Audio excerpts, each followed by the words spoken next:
let me try and give you the full story of like everything that happened when I went to Formula E. So this is like, I need to know really when it started, but I think it might have been 2013, 2014 was the first race ever, or first race ever in London, when they just did it around Battersea Park. So it's not like the one they do in the Excel now. It was a lot more low key, and I'm not sure the park was really that ready. In fact, I don't think the park residents were that happy about it, even though obviously it's a lot quieter than Formula 1 and stuff like that.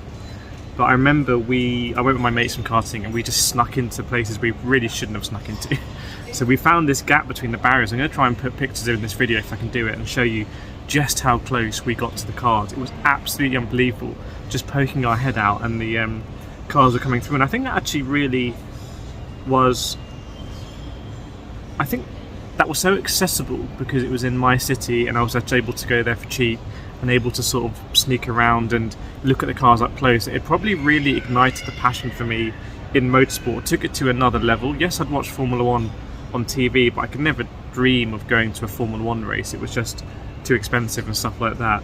But actually just going up close and personal really probably changed something for me. And you can see in these photos, if you can see them, just how close I was able to get. And yeah, then after, we went on the track after and picked up all sorts of bits of carbon fibre. I remember Sam Bird was driving for Virgin in sort of like a purplish greyish car, and he had a big accident. I remember picking up pieces of carbon fibre and like looking how light it was, and we were obsessed by motorsport because we all did karting, and we were trying to shave as much time as possible from what we were doing in karting. And then seeing how these cars were built. This was Gen 1 Formula E, which was quite weird when you think about it. Gen 1 Formula E, they used to have to do a car swap.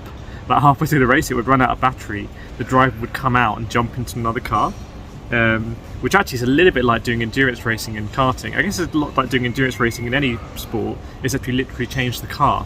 You actually don't change the driver. So it's the opposite way around, isn't it? But they used to like do that. Obviously now with Gen 2 and Gen 3, the Gen 3 cars are just like a different level, and I can't wait to get up and close. But yeah, I feel very lucky to have had those experiences, and I think they were formative experiences.